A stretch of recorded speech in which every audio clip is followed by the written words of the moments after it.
what I'm going to do, Commissioner, is I'll have the staff come forward so you can hear them and it can be recorded and ask specific questions. If you would come forward, because he can't hear, so you're going to have to pull your chairs here if you don't mind. I'm sorry, but...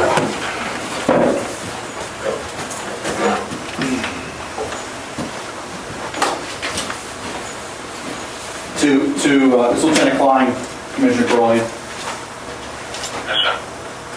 To answer your question, you and I have had several discussions over how to accomplish this staffing.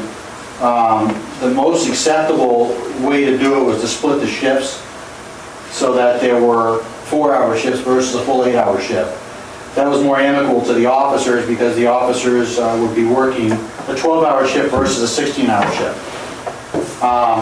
As far as how many folks accepted, you have to pardon me while I actually count. I have a roster in front of me.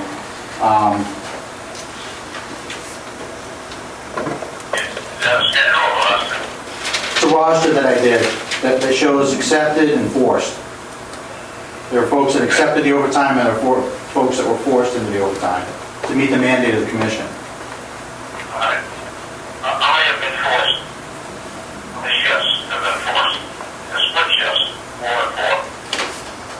I'm counting now.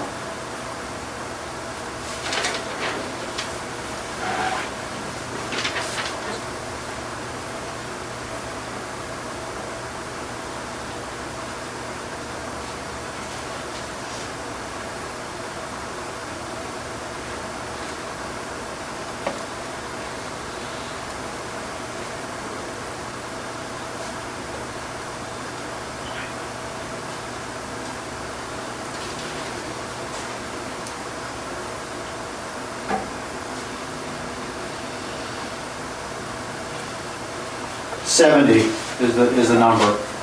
Those are 4-hour, 70. And those are 4-hour blocks. And they're made aware, Rankin Flowers is made aware as to how this is to be distributed, it's voluntary. So shifts that mandatory. Yes, sir. There were sign-up sheets that were posted for our discussion. There were sign-up sheets that were posted indicating the overtime shifts that were available. They were given a time limit to sign up on those sign-up sheets so that I could get the schedule out so that I wasn't inconveniencing anybody with such short notice. So I gave them basically, again, for my discussion with you, I gave them a week ahead of time so they knew whether it would be forced or whether it would be voluntary overtime.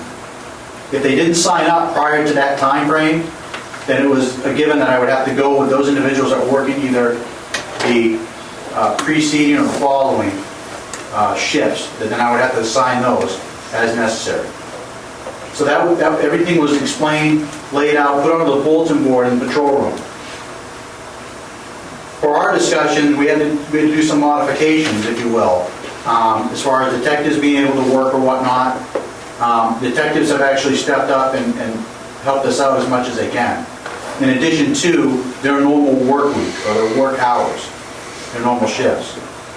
So they're not taken away from their detective duties and responsibilities. This is above and beyond. Explain, the 70 represents force? Forced. 70 represents force at 4-hour blocks. Yes, ma'am. Hey, Commissioner, some of those accepted shifts that we show as accepted now were taken by the detectives, so some of the officers wouldn't be forced for even more shifts than what they're already being forced into now. I would ask that you reconsider your directive to something where we can show you more information on the 28th, but if you could reconsider it to something where we could fill that third car either as we see need for it, or as put it out there that they could sign up for the shift rather than be forced into it. But with the 74 shifts, we're going to be doing some burnout. I was under the impression, Lieutenant, that some of them were not going to be able to be filled and that they were going to go unfilled. Correct, and that did happen, and that's not even counting the 4 shifts. So Not all shifts, Not no. all shifts, no. There's not enough personnel to do that and meet that mandate. I have 8 officers to cover that, the 3 shifts, as we discussed. How come we don't have enough officers to cover? I have 8 I officers. guess that would be a logical question. How come we only have 8? Because we have 8, Commissioner. You have 8, but say the reason why, because you don't have enough officers. That's what I'm saying, I don't have enough officers. Yeah, I don't think he heard Oh, that. I only have 8 officers assigned to patrol right now. One is off, one is, we had this discussion, one is off the academy right now, so if it was originally said that there were 9 officers, you cannot count that one officer that's off the academy. Because his sole function in life right now is to get trained. Well, then I would think that, commissioners, I would think that they can adjust it when they see fit. Manpower that they have, but I don't think that would be up to the chiefs of his people to cover as much as they can when they think it should be covered when the busiest times would be. Anybody done a time study? In the department, anybody done a time study to see when most active periods are? Without giving that away to the rest of the world, because everybody done that study with your computer program to see the most activity is and where you should put your manpower. Well, we sure show you that, Commissioner, on the 28th if you'd like to see it. I'm sorry. But we could show you a study on the 28th if that's what you're telling us to do, but I can tell you, it's evenings and days. Not prior to this. Our computer system doesn't work that way. It's a DOS-based system, it doesn't have the ability to do that. We have to withdraw the numbers, stick them into Microsoft systems, and then graph it out from there. Okay. Are you saying you'd be able to have that information on the 28th?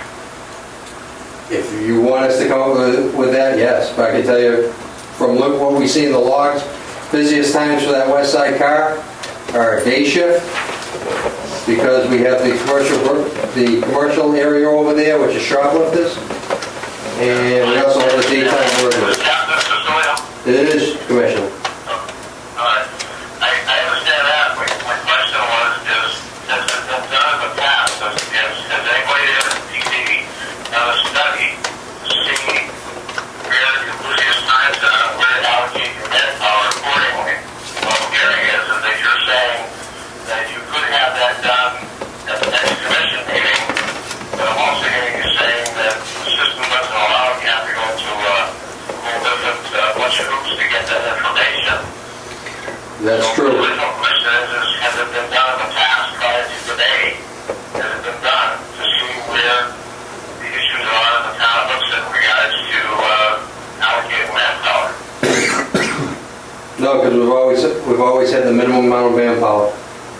So we've never had the bodies to move around to allocate due to the fact that, where crime is more prevalent than in other areas. The answer would be no, that you haven't done I'm that. answering no, yes. I'm sorry? Yes, I am answering no. Why wouldn't we update our computer system? If you're working with a DOS system, why don't you put that on your CIP? Thank you. Commissioners, I sent you an email and asked the commission to get with us on that and not please assume that there's a problem with the system or what it can and can't do. No, but he's saying that they're still operating with the DOS system. You're still operating with the DOS system. You're putting them at a disadvantage. You're making it more difficult for them. With all due respect, without talking to Captain Daigle and finding out what the system can do, you don't know. Okay, I'm just going by what statement he just made. I We're mean, I don't talking about want. a specific subject matter pulling up, not that the whole system doesn't work.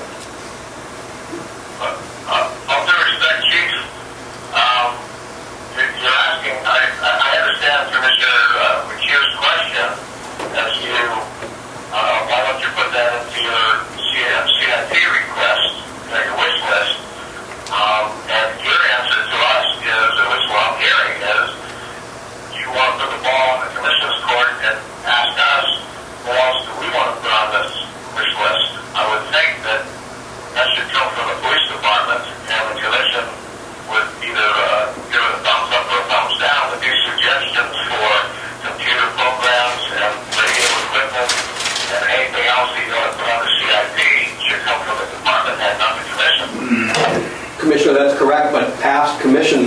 prior to the sitting commission, have decided years ago which system to stay with and which system to expand, and the decision was to stay with the system that we had. And Captain Daigle is here, he can give you a little bit more details on the system, but without the sitting commissioners understanding the past history, you don't know. But it's incumbent upon you to make the request, even though the commission's in the past practice has been to stay with the particular system. It's still incumbent upon you as the department head to come forward each year or during the year to make requests and to make suggestions. Is that part of your job description? Yes, but with all due respect, given what I know about the system, that is not a request I would make. It's great that everybody that comes to these meetings knows how our system works, but the commissioners, I believe, need to find out how it works. And then, if you think that it doesn't work, then you can tell us we're wrong. But the people that use it day to day, and again, Captain Daigle standing here, if you'd like him to give you a quick overview, I was and just talk gonna about ask- the system. Thank you. I was just going to ask Captain Daigle if you would speak to that. I was just asking him a question because he happened to say that you're working with the DOS system, and to me, I interpreted it that you're limited in your ability. That's why I said that. I'd ask you, what is your sense of it, and when the CIP comes forward, are you going to probably talk about something like that as far as the system? What I've asked people in the past is, show me what our system does not do for you that is required in your job. And I have not been shown that. People are not that adept with the system or know the exact or the extent of the capabilities, because part of their jobs doesn't require them to do some of the things that the system is capable of. This is the first that I hear that somebody can't pull up stats, to be honest with you. I can give you stats based upon the day of the week, the shifts, A, B, and C. I can tell you their shift loads, what they're covering for cases, the type of calls they're handling on those shifts. So I just want to put that out to you. That information can be taken exactly from our system. Like I said, it's not as easy. Captain Daigle? I think it was a good question. Yes, Was that Captain Daigle responding? Yes, that was Yes, sir. Captain Daigle. He's still here. You can ask him another question if you need to. Well, no, I just want to say thank you for clarifying that. It was my understanding that those things could be done, but That's what I thought. not only two captains here, Captain Cecilia needs to be explain how the system works, or show them how it works, or get somebody to do it for him so these stats can come up. But it doesn't make sense that this has not been done in the past, especially now that we've got such a shortage of officers on the street. I would think that somebody would take the initiative to decide to go in there, look at, see which days are requiring more officers, which days are slow, put it into the town, and see if they can allocate your manpower, or the lack of manpower at this point that we have. I would think that somebody needs to do that, and that would tie directly in with the overtime, I'm sure. can be done. Are you asking for a comment with regard to that statement you just made? Well, one, I want to say thank you to Captain Daigle for clarifying it, and two, Captain Cecilio, I guess this question would be to you. Are you corrected on this by Captain Daigle? Is this something that can be done now? The data can be extracted, like I said, and if you want a report put together, we can put one together, but I don't have one to give you from past, no.